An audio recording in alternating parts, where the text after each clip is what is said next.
Years ago, in a clearly different church, and as a matter of fact, an entirely different pack of Great Danes. That's how long ago it was. I was sitting in my office. It was midday, and Barry walked in. "I need a few moments," is all he said. Those 5 words. The timbre of his voice, the aura over his being, locked my professional face down. "Come in. I'm here for you." I moved from behind my desk, but before either of us could take a seat, he said, "John's dead."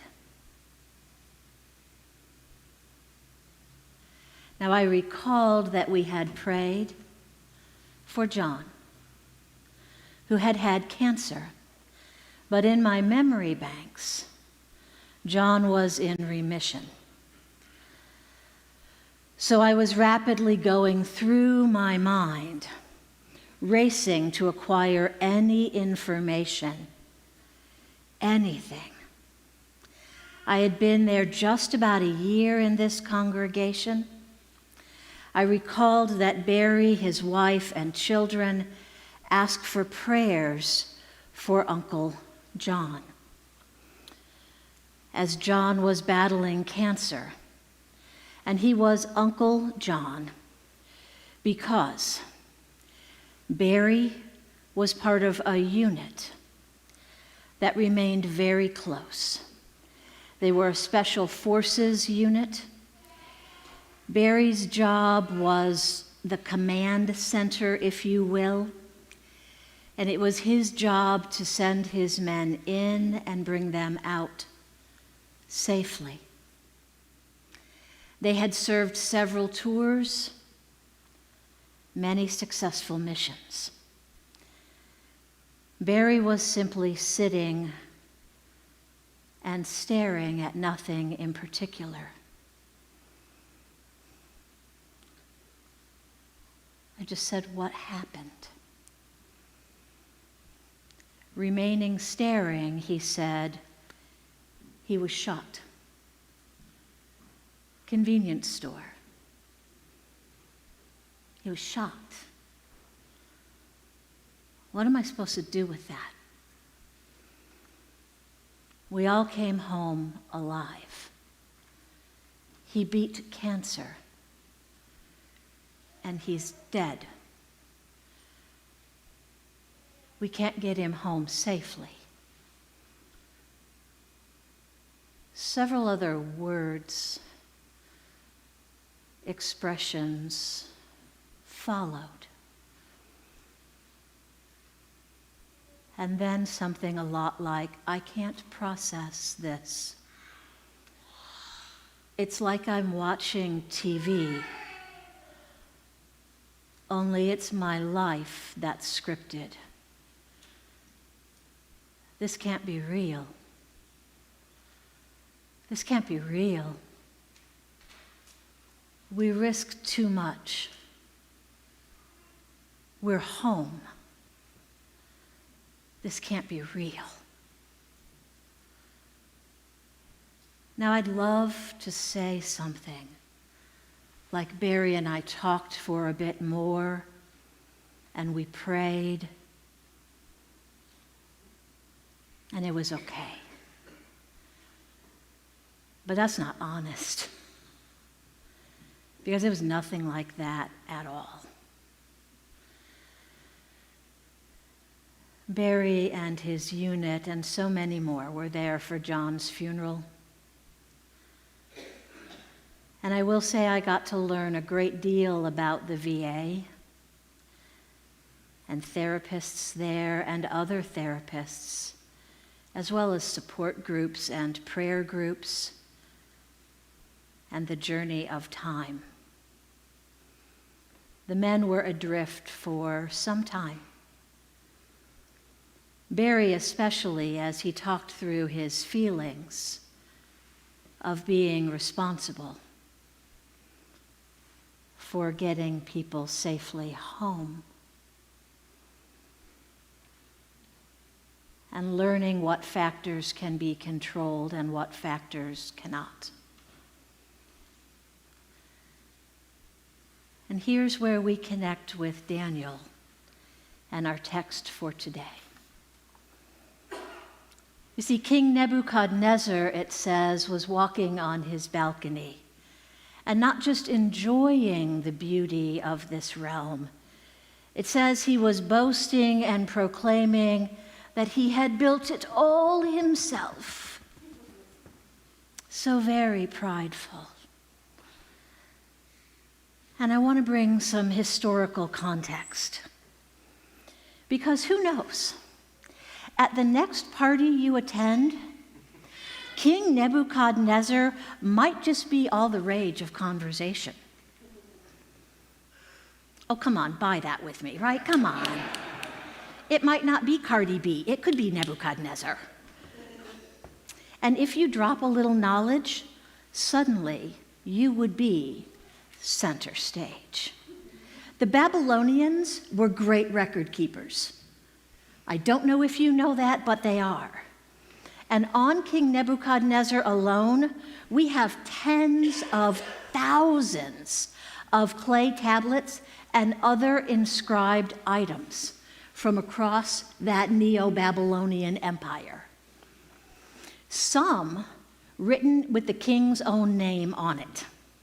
That alone should be a party-dropping piece of information. But there's more. In addition to these royal proclamations, there are also amazing things of data, things just like accounting information from ancient Babylonia. Now, who doesn't need to know accounting information from ancient Neo-Babylonia? They were amazing record keepers. So King Nebuchadnezzar, who ruled from 605 to 562 BCE, he was a phenomenal builder. He did have a lot to be proud of. But contrary to what we frequently think, he was actually quite a pious man. And if there was something about him disassociating for a 7-year period, we would have record of it. And we don't. But here's what's interesting. 2 decades later, 556 to 539, King Nabonidus, this king led his troops into the Arabian desert, attacking towns, and then he spent 7 years there, not returning. And with the discovery of the Dead Sea Scrolls, we now have the prayer of Nabonidus, which in his writing says, he was afflicted by an evil ulcer for 7 years. And he had to have an exorcist come and pardon his sins. This exorcist was a Jew from among the children of the exile in Judah. And he said, recount this in writing to glorify and exalt the name of the Most High God. So tell me, if you drop that bit of information, that you will not be the hit of the punch bowl at the party. So why didn't Daniel get that right in the scriptures? Because Daniel wasn't writing a history book. Daniel wasn't keeping that kind of information. Daniel is an apocalyptic story written in the first half of the 2nd century BCE. And Daniel's purpose is to tell a story to a people who are being persecuted. A people who are being persecuted, and so those stories have to be couched in such a way that they will be encouraging and understood by those people who need to hear them, people who will understand that God is in control and justice and righteousness will eventually prevail. Daniel is this story of hope, but as I said, it has to be couched to look like something else, so it could fly under this official radar, so the people in charge will let it be told. Daniel's not concerned with an accurate accounting of the kings of Babylon or even the kings of Persia. If he were, he would have put Darius after Cyrus rather than before. The author of Daniel is concerned that he convey who the King of heaven and earth is, and what it means to live faithfully in relationship to the one who truly rules, while the things of earth, whatever they may be, play out. And so when we open ourselves to seeing, when we open ourselves to hearing the story in this way, then the text is relevant. It's relevant to my life, and this text was relevant to Barry's life and the men who buried their comrade in arms. Over the course of all history, the unthinkable, the unimaginable happens. And it happens to rulers like King Nabonidus. And it happens to those who get carried away as captives when their land is conquered. Tragedy shows no particularity. But if you read between the lines of the text for today,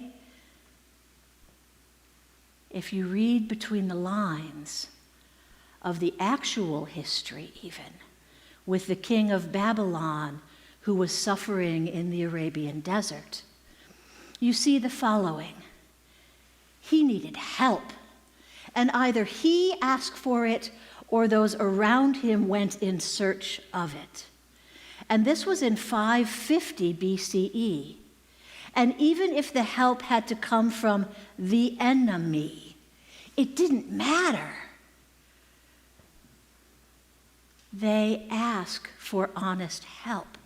And so this Jewish man, this exile from Judah, was brought in to help the king moor his mind so he could return home. And that's not the only thing for us to see. You see, the help was not grudgingly given, it was gracefully and fully given, with the acknowledgement and the understanding that it was God who was providing, the name of the Most High God alone who gets the credit.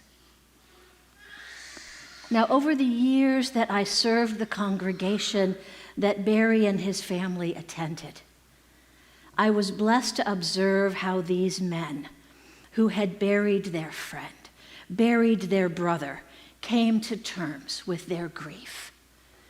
These men, some of the bravest I have met in real life, were an inspiration to me. And they were brave, of course, because of their service, but I say they were brave because they did not deny their clear and obvious need for and reliance on help and others when the situation was above their pay grade. What happened sent them adrift, emotionally, mentally, and spiritually.